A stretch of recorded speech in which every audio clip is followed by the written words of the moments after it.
करेंगे जी आपसे जी बात में। सहजता के साथ सब चीजें स्वीकार करें और प्रेजेंट में रहें। दो क्रक्स जो आपके पूरे इस प्रेजेंटेशन से हमने सीखा और बच्चों को सिखाने की जरूरत है।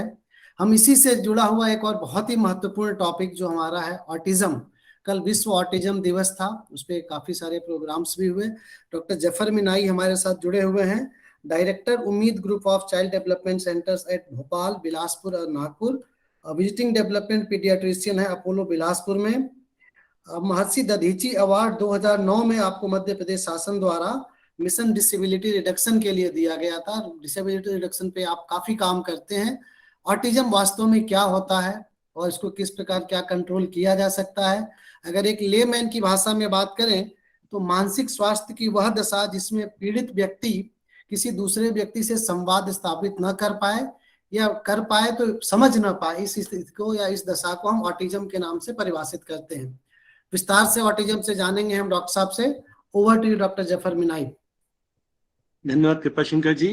मैं आभारी हूँ चाइल्ड कंजर्वेशन फाउंडेशन का और विशेषता राघवेंद्र भाई जी का, जिनका सहयोग मेरे मिशन डिसेबिलिटी प्रिवेंशन में बहुत शुरू से रहा है और बहुत महत्ता रहा है। मैं आभारी हूँ इस फोरम का, और सभी मैडम ने, डॉक्टर रितु शर्मा ने भी बहुत ही अच्छे से एक बहुत ही ज्वलंत विषय पे अपनी बात रखी और मेरे को भी उसके बड़े प्रैक्टिकल टिप्स मिले। अब मैं अपना टॉपिक पे आता हूँ, ऑटिज्म। सबसे पहले अगर हम एक आम भाषा में बोले तो ऑटिज्म क्या है, तो अगर एक लाइन में मैं बोलूं कि ऑटिज्म क्या है, तो इसका सबसे अच्छा होगा कि जो भी बच्चा अपनी ही दुनिया में खोया हुआ है, वो उससे बाहर नहीं निकल पाता, जो अपने में ही खोया हुआ है, वो बच्चा ऑटिज्म से पीड़ित है। यानी वो सामाजिक परिप्रेक्ष्य को नहीं समझ पाता, उससे जो सोशली एक्सपेक्टेड सिचुएशंस होती हैं वो उसको नहीं समझ पाता, और ऊपर से ये बच्चा देखने में, यानी विकास की दृष्टि से, शरीर की विकास की दृष्टि से बिल्कुल नॉर्मल बच्चा होता है। तो जो मुश्किल है वो ये है कि देखने में एक बिल्कुल नॉर्मल बच्चा जो सामाजिक जैसे ही ढांचे में उसे लाया जाता है वहां परफॉर्म ना कर पाए, इस स्थिति को अगर शुरुआती 30 महीने में नहीं पकड़ा जाता तो इसके करेक्शन की संभावना बहुत कम हो जाती है। क्योंकि एक आम, अगर हम सोच के हिसाब से भी चले, दुनिया में सबसे स्ट्रॉन्ग फीलिंग होती है कि हम हर काम अपनी मर्जी से करें। समाज और समाज के नियम हमें उसके दायरे में रह के काम करने की आदत डालते हैं, चाहे स्कूल हो, चाहे परिवार हो, चाहे बाकी पक्ष हो। और अगर एक बच्चा सिर्फ अपने ही मस्त उसमें है, उसको किसी सामाजिक परिप्रेक्ष्य से या सामाजिक परिभाषा से कोई लेना देना नहीं है, तो आप समझ सकते हैं कि उसके पास सबसे स्ट्रॉन्ग चीज है कि वो वैसे ही रहे। और ऐसी स्थिति में उसका समाज में योगदान लगभग असंभव हो जाता है, अगर उसको एक बार उसका रिवॉर्ड सिस्टम इस तरह से डेवलप हो जाए कि इस तरह के व्यवहार से वो एक्टिवेट होने लगे और उसको इस व्यवहार में मजा आने लगे।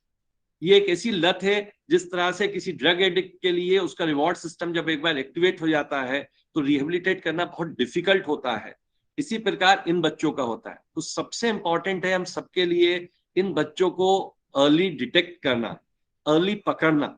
और क्या इसके लिए कोई बड़ी ज्ञान या बड़ी इन्वेस्टिगेशंस की आवश्यकता है? तो जो सबसे बड़ी मजबूरी है वो ये कि इसका ऐसा कोई इन्वेस्टिगेशन है ही नहीं जो हम एमआरआई से बोलें या ब्लड टेस्ट से बोलें जिससे कि इसका हमारे को डायग्नोसिस मिल सके। उसके लिए आवश्यकता होती है, अगर हम डिटेल में जाएं तो साइकोलॉजिस्ट से उसके टेस्ट होते हैं, जो बिहेवियर टेस्ट होते हैं, जिनसे कि हम उसके बारे में पता कर सकते हैं। लेकिन इस सबसे भी पहले अगर मैं आपसे बोलूं, जैसे मैंने बोला ये तो एक बहुत आम भाषा थी कि ये बच्चे जो अपनी ही दुनिया में खोए होते हैं, लेकिन अगर हम उनके डेवलपमेंटल डोमेन्स की बात करें, यानी विकास के क्रम की बात करें, तो ये बच्चे चलने में बिल्कुल नॉर्मल होते हैं। इन बच्चों का हाथ का काम बिल्कुल नॉर्मल होता है, जिसे हम फाइन मोटर बोलते हैं। बेसिकली सोशलाइजेशन और स्पीच और कम्युनिकेशन में इनका अफेक्ट होता है। तो अगर मोटा मोटा देखा जाए तो ये वो बच्चे होते हैं जिनका सोशलाइजेशन और कम्युनिकेशन, यानी बोलना और परिवार या समाज के साथ उनका इंटरेक्ट करना, वो अफेक्टेड होता है। इसके अलावा व्यवहारिक रूप से ये जो है ये लिमिटेड अपने ही व्यवहार की चीजों को रिपीट करते जाते हैं। एक ही तरह के कपड़े पहनना, एक ही खिलौनों से खेलना, एक ही तरह का गाना देखना, एक ही तरह का खाना खाना, जो भी होगा वो, या बार बार एक ही शब्द का रिपीट करना। इसके लिए जो कंफ्यूजन होता है वो क्यों होता है?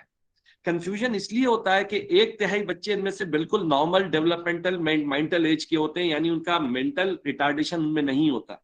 ये कंडीशन मेंटल रिटार्डेशन से अलग है, जबकि 1/3 बच्चों में मेंटल रिटार्डेशन भी हो सकता है ऑटिज्म के साथ। बट जो 1/3 बच्चे नॉर्मल मेंटल डेवलपमेंट के होते हैं, यानी उनमें मानसिक विकलांगता नहीं होती है, उनके साथ समस्या ये होती है कि वो अपनी मर्जी के एरिया में तो बहुत अच्छा काम कर रहे होते हैं, लेकिन उसके बगैर बहुत छोटी छोटी चीजें, जैसे अगर मैं बोलूं एक 2 साल का बच्चा है तो पता चलेगा वो यूट्यूब पे अपनी मर्जी का गाना निकाल लेता है, लेकिन अगर हम उसको उसके नाम से पुकारेंगे तो रिस्पॉन्ड नहीं करता। अब माँ बाप कंफ्यूज होते हैं कि भाई ठीक है, ये अभी एक बार नहीं बोल रहा, अगली बार बोलेगा।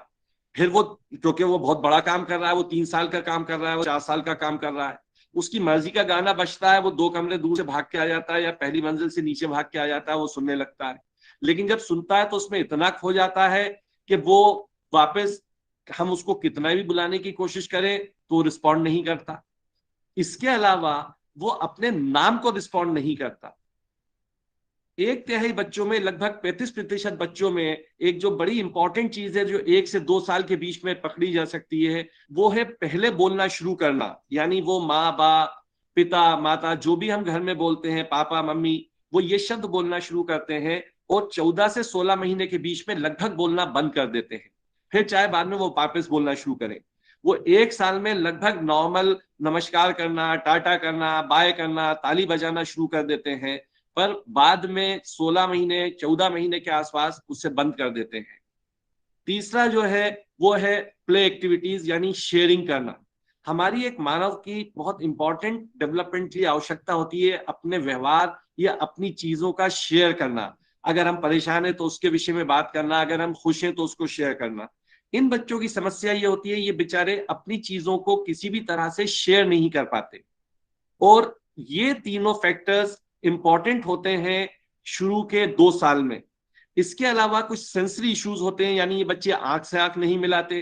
कई बच्चों में आवाज को लेकर समस्या होती है, यानी या तो वो प्रेशर कुकर या मिक्सी की आवाज से एकदम घबरा जाएंगे या परेशान हो जाएंगे या कान बंद कर लेंगे। उन्हें कई बार पंजा रख के चलने में भी दिक्कत होती है, क्योंकि टच की वजह से, या चबाने में समस्या होती है अगेन टच की वजह से, जो सेंसी डिसइंटीग्रेशन के साइंस है। कंफ्यूजन क्यों था? कंफ्यूजन इसलिए था माँ बाप को कि वो बच्चा अपनी मर्जी की तो चीज कर रहा था, लेकिन जब आप उनसे पूछ रहे थे या उससे कोई काम बोल रहे थे, जो एक 18 महीने का बच्चा एक सिंगल लाइन कमांड कर देता है कि रख दो, ला दो, मत करो, बैठ जाओ, वो उनमें से कोई भी इंस्ट्रक्शन फॉलो करने की कोशिश नहीं करता, या मैक्सिमम 1 से 2 इंस्ट्रक्शन फॉलो करता। दूसरा जो कंफ्यूजन होता है वो इसलिए होता है कि ये अलग अलग सेटिंग्स में डिफरेंट बिहेवियर रख सकते हैं। इनका एक व्यवहार अपने माँ बाप के साथ होता है, लेकिन जैसे ही ये किसी सामाजिक परिप्रेक्ष्य में आते हैं, हम इन्हें मॉल में लेके जाते हैं या किसी बर्थडे पार्टी में लेके जाते हैं, तो इनका व्यवहार हमें बिल्कुल अलग होता है। तो माँ बाप के लिए अगेन ये समस्या होती है कि अगर वो डॉक्टर के पास जाए भी तो कौन सा व्यवहार बताए।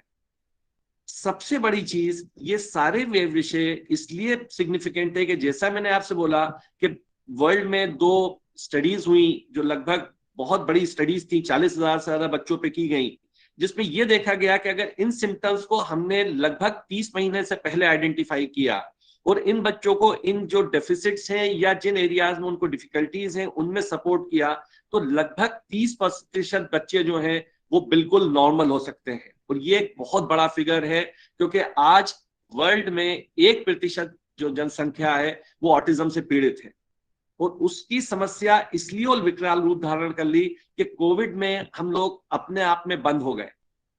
दूसरी एक बड़ी समस्या जो वैसे ही फेस कर रहे थे वो स्क्रीन टाइम की थी, कि अगर एक बच्चा सिर्फ मोबाइल में अपने आप को कैद कर लेता है या लैपटॉप में कैद कर लेता है या वीडियो गेम्स में कैद कर लेता है, तो उसका इंटरेक्शन और ज्यादा अफेक्टेड रहता है।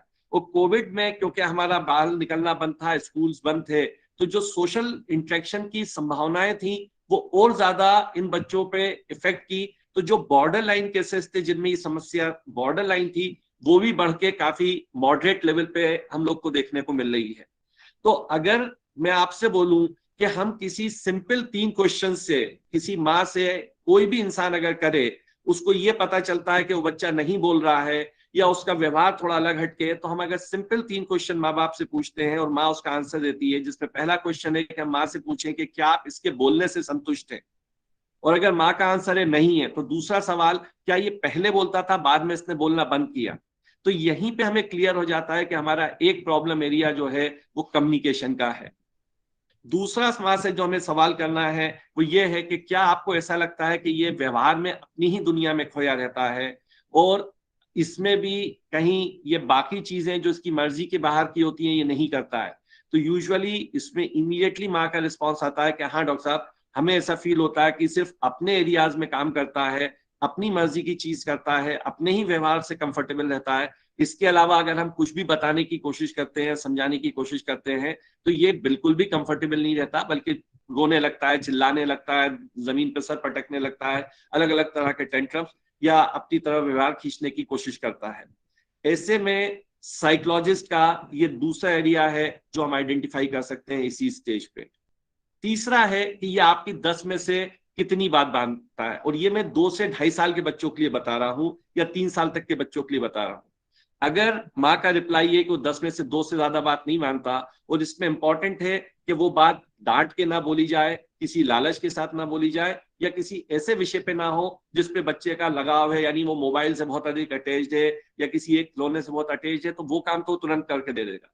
लेकिन इनके अलावा अगर हम बेसिक उससे पूछें कि इन चीजों के अलावा 10 में से आपकी कितनी बात मानता है, तो अगर यूजुअली माँ का आंसर होगा डॉक्टर साहब 1 या 2 या 3 से ज्यादा बात नहीं मानता। हमें यहाँ पे क्या पता चलता है? हमें ये पता चलता है कि हमारा पूरा जो इनिशियल स्कूलिंग है वो इंस्ट्रक्शंस पे बेस्ड होता है। हमें व्यवहार को इस तरह डेवलप करना होता है कि हमें स्कूल में टीचर की बात को, इंस्ट्रक्शंस फॉलो करना है, वो जैसा बता रहा है उस तरह से चीज को लर्न करना है। यहाँ हमारी समस्या ये है कि अगर वो घर पे 10 में से 2 बात नहीं मान रहा, तो आप समझ सकते हैं कि उसका स्कूलिंग में समस्या आने वाली है, और यहीं पे हमको उसको स्पेशल एजुकेटर सपोर्ट देने की जरूरत है। टारगेट हमारा नॉर्मल स्कूल होना चाहिए जहां हमें उसे इंटीग्रेट करना है। ये 3 प्रश्न बहुत इंपॉर्टेंट है किसी भी नॉर्मल इंसान को। और ये मैं नहीं बोल रहा कि हम इससे ये बोल दें कि इसे ऑटिज्म है। मेरा यूजुअली, मैं इंडियन एकेडमी ऑफ पीडियाट्रिक्स का मास्टर ट्रेनर हूँ, इंडियन एकेडमी का नेशनल पे। मेरी हर स्लाइड का जब प्रेजेंटेशन का पहली स्लाइड होती है, मैं उसमें ऑटिज्म वर्ड बना के उसको बम से या एक ऐसे दिखाता हूं कि वो बस्ट हो गया। रीजन, अगर आप ऑटिज्म वर्ड गूगल पे डालेंगे तो लगभग 20 करोड़ साइट्स ओपन होते हैं जो ये समझाने की कोशिश करते हैं कि आपका बच्चा जीवन भर विकलांग रहेगा। और इसको मैं एक आम, उसमें एक ही एग्जांपल मैं दे सकता हूं। कभी हम में से काफी लोग कोविड से परेशान होकर निकले हैं, तो कुछ ऐसे लोग थे जिसमें खाली स्मेल गई, कुछ ऐसे लोग थे जिन्हें सिर्फ पता ही नहीं चला, और बाद में पता चला कि एंटीबॉडीज डेवलप हो गई जिससे ये समझ में आया कि इनको पहले इन्फेक्शन हुआ था। कुछ ऐसे लोग थे जिन्हें हॉस्पिटल में एडमिट होना पड़ा, कुछ ऐसे थे अनफॉर्चुनेटली जिन्हें वेंटिलेटर पे जाना पड़ा, और कुछ ने अपनी जान को खो दिया। अब क्या कोविड हम मान ले कि पांचों एक ही उसमें था? हाँ, कोविड एक था, लेकिन उसकी ग्रेड्स अलग अलग थी। इसी तरह ऑटिज्म में भी समझने की आवश्यकता है कि अगर हमने जल्दी आइडेंटिफाई किया और वो माइल्ड वैरायटी है या मॉडरेट वैरायटी है, तो पॉसिबिलिटी बहुत हाई है कि हम उसको नॉर्मल स्कूल में इंटीग्रेट कर पाएंगे। तो हर ऑटिज्म को ये मान लेना कि ये तो जीवन भर दूसरों पर डिपेंडेंट रहेगा, और उससे बड़ी बात, ये सारे सिम्टम्स हम में मौजूद होते हैं।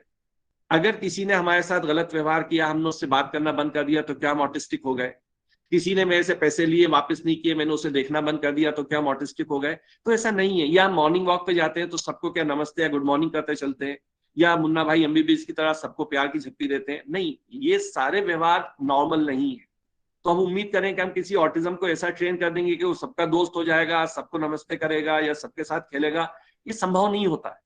इंपॉर्टेंट है कि वो सोशली इंटीग्रेट होके एक सक्सेसफुल इंसान की तरह समाज में अपना योगदान दे सके, देश में अपना योगदान दे सके। ये हमारा टारगेट होता है, जो एक मैक्सिमम पोटेंशियल का शब्द है, यानी हर इंसान अपनी मैक्सिमम क्षमता पे जो काम कर सकता है। इसी तरह इन बच्चों की एक क्षमता होती है, और कई बार जैसे मैंने बोला, इसमें से 2/3 बच्चे ऐसे होते हैं जिनमें कोई एक व्यवस्था तो बहुत ही एक्स्ट्रॉर्डिनरी अच्छी हो सकती है, या एक डोमेन बहुत ही अच्छा एक्स्ट्रॉर्डिनरी अच्छा हो सकता है। उस डोमेन को सब्सिक्वेंटली वर्कअप करने की जरूरत होती है। पर जैसा मैंने आपसे बोला, इस सबके लिए सबसे इंपॉर्टेंट है अर्ली आइडेंटिफिकेशन।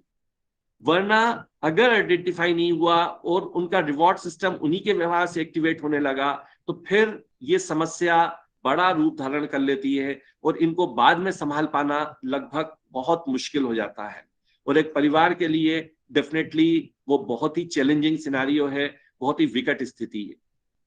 जबकि इनिशियल फेज में जैसा मैंने आपसे बोला कि अगर हमको अर्ली स्टेज पे भी ये पता चलता है कि एक बच्चे को बोलने की समस्या आ रही है, उसके साथ व्यवहार की समस्या आ रही है और उसके साथ सेंसरी इश्यूज आ रहे हैं, तो 3 चीजें तो हम तुरंत प्लान कर सकते हैं। और अभी सभी जगहों पे DEIC अवेलेबल है, जिसमें कि स्पीच थेरेपी जो कम्युनिकेशन को सपोर्ट करे, साइकोलॉजिस्ट सपोर्ट जो बिहेवियर मॉडिफिकेशन को सपोर्ट करे, स्पेशल एजुकेटर जो उसको नॉर्मल स्कूल में इंटीग्रेट करने के लिए सपोर्ट कर सके, यानी स्कूल प्रिपेयर्डनेस के लिए हेल्प आउट कर सके, और लास्ट में अगर सेंसरी इश्यूज हैं तो ऑक्यूपेशनल थेरेपिस्ट जो सेंसरी इंटीग्रेशन प्रोवाइड करता है। और ये चीज के लिए हम अलग अलग फोरम्स पे पीडियाट्रिशियंस के लिए, नॉर्मल डॉक्टर्स के लिए, आंगनवाड़ी वर्कर्स के लिए ट्रेनिंग्स कर रहे हैं, वर्कशॉप्स कर रहे हैं, जिसमें जैसा मैंने बोला कि चाइल्ड कंजर्वेशन फाउंडेशन बहुत महती योगदान दे रहा है। और विशेषकर जैसे मैंने बोला कि राघवेंद्र भाई जी के साथ मेरी कई मीटिंग्स हुई, कई वर्कशॉप्स हम लोग ने साथ में कंडक्ट करी।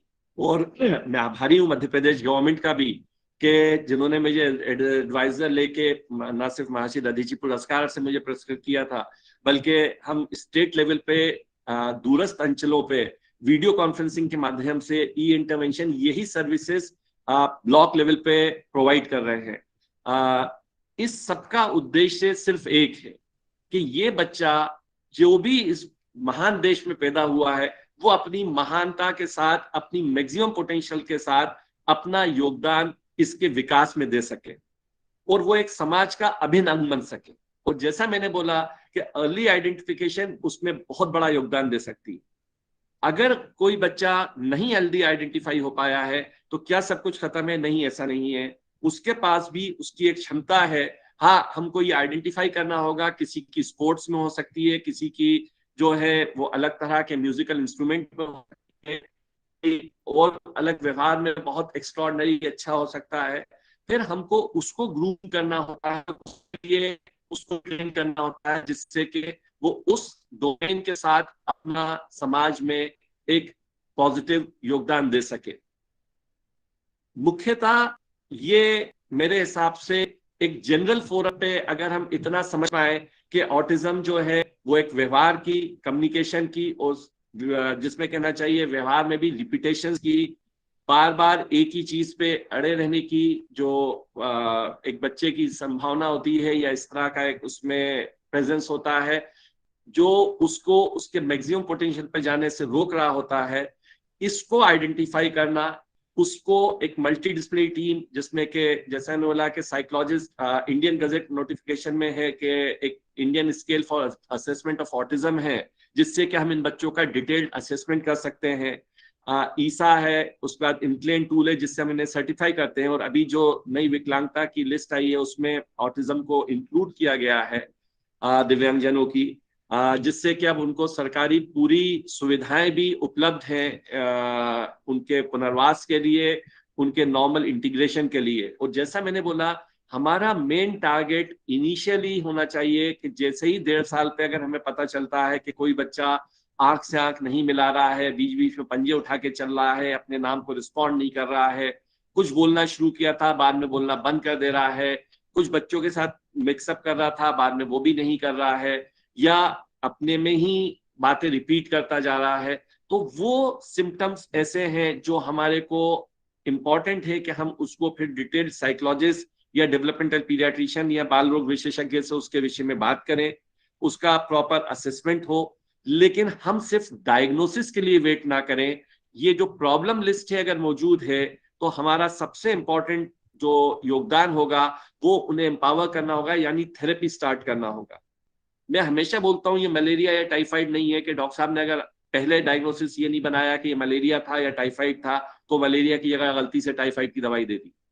अगर आप डेवलपमेंटल प्रॉब्लम्स में प्रॉब्लम को आइडेंटिफाई कर पाएंगे या डेवलपमेंटल इश्यूज में आप प्रॉब्लम लिस्ट को आइडेंटिफाई कर पाएंगे, यानी उन एरियाज को आइडेंटिफाई कर पाएंगे जिससे बच्चे को दिक्कत आ रही है, और उसमें सपोर्ट देने की कोशिश जितनी जल्दी करेंगे, वो बच्चा काफी संभावना है कि उस लेवल पे जा ही नहीं पाएगा जो बाद में उसे autism, mental retardation, cerebral palsy या इस तरह की बड़ी बड़े जिसे कहना चाहिए कठिन मेडिकल शब्दों के मायाजाल में उलझा देगी और अनफॉर्चुनेटली उसकी संभावना और क्षमताओं पे भी विपरीत असर डालेगी।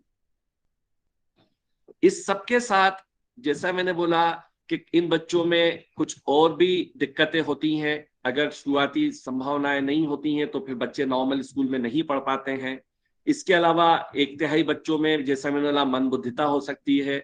कुछ ऐसे बच्चों में सोने की समस्या यानी सोने से रिलेटेड समस्याएं हो सकती हैं। अत्यधिक चंचलता हो सकती है।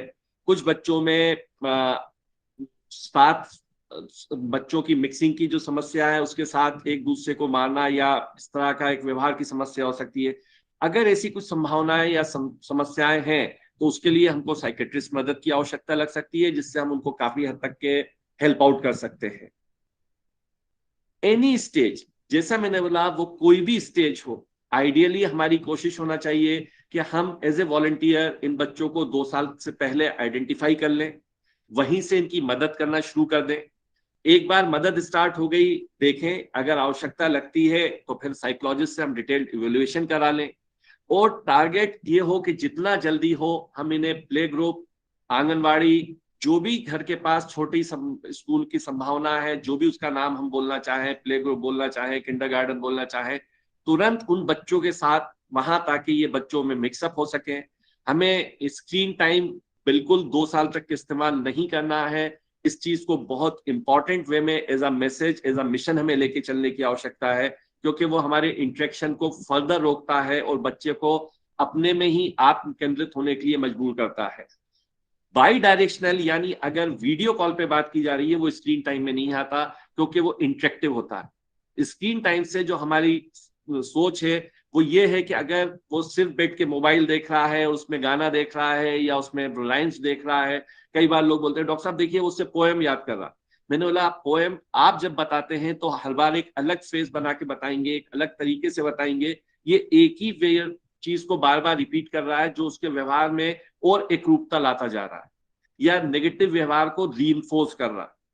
तो ये इंपॉर्टेंट है कि हमारे को इस चीज पे ध्यान देना आवश्यक है कि हम शुरू के 2 साल में स्क्रीन का उपयोग ना करें। अगर जैसा मैंने बताया कि हम अर्ली आइडेंटिफाई करते हैं तो हम प्रॉब्लम लिस्ट पे ही उनको मदद शुरू कर दें, फिर चाहे हम सब्सिक्वेंटली उस चीजों को डिटेल्ड साइकोलॉजिस्ट इवैल्यूएशन पे जाएं। इसमें हर बच्चे में एमआरआई कराना आवश्यक नहीं है, हर बच्चे में क्लिनिकली बड़ी जांचें कराना कोई आवश्यक नहीं है, कोई ऐसी दवाई इसकी नहीं है जिससे मैं बोलूं कि ऑटिज्म ठीक हो जाता है। इसलिए व्यर्थ के उस तरह के जंजालों से, जिसमें कि कहीं स्टेम सेल थेरेपी को प्रमोट किया जा रहा है, कहीं कुछ और इस तरह के ट्रीटमेंट्स को प्रमोट किया जा रहा है, जो अनफॉर्चुनेटली कहीं भी एविडेंस में प्रूव नहीं है कि इससे इन बच्चों का फायदा हो सकता है, बल्कि ये एक तरह का फाइनेंशियल या कहना चाहिए गिमिक है, जो बेचारी फैमिली ये सोचती है कि किसी भी तरह मेरा बच्चा ठीक हो जाए। और अनफॉर्चुनेटली फैमिली को भी हमें ये बताना होगा कि हमें लंबी लड़ाई लड़ने की आवश्यकता है, शॉर्टकट मत ढूंढिए। एक नॉर्मल बच्चे को भी 1 साल लगता है एक क्लास पास होने के लिए। हम अगर सोच रहे हैं कि हम इस बच्चे को 1 साल या 1 महीने में 2 साल के हिसाब से ट्रेन कर देंगे, तो ये नॉर्मल व्यवहार के या नॉर्मल डेवलपमेंट से मैच नहीं करता। इसके साथ मैं अपना प्रेजेंटेशन खत्म करता हूं। अगर किसी को भी कोई इससे रिलेटेड फर्दर अवेयरनेस की या कोई चीज की आवश्यकता है वो मुझसे डायरेक्ट भी कांटेक्ट कर सकता है, या भी कोई क्वेश्चन करना हो तो I am available for answer. Thank you doctor साहब, thank you very much. 1% population world की अफेक्टेड है, बहुत बड़ी पॉपुलेशन है। अवेयरनेस ही एकमात्र ऐसा जरिया है जिसके माध्यम से हम इस बीमारी से निजात पा सकते हैं या क्योर कर सकते हैं। रितु मैडम और डॉक्टर जफर मिनाई, आप दोनों का बहुत बहुत धन्यवाद जो आप लोगों ने अपना कीमती समय दिया चाइल्ड कंजर्वेशन फाउंडेशन की इस वेबिनार के लिए। आप जैसे वक्ताओं के माध्यम से ही हम लगातार अपनी बातें लोगों तक पहुंचा रहे हैं। हम अब इस सत्र को ओपन करते हैं, जिसको भी प्रश्न करना है हैंड रेज कर सकते हैं। डॉक्टर लक्ष्मण ने हैंड रेज किया है, आप अपनी बात रखें डॉक्टर साहब। जी डॉक्टर साहब, फिर अजय जी। नमस्ते। ये कांग्रेचुलेशन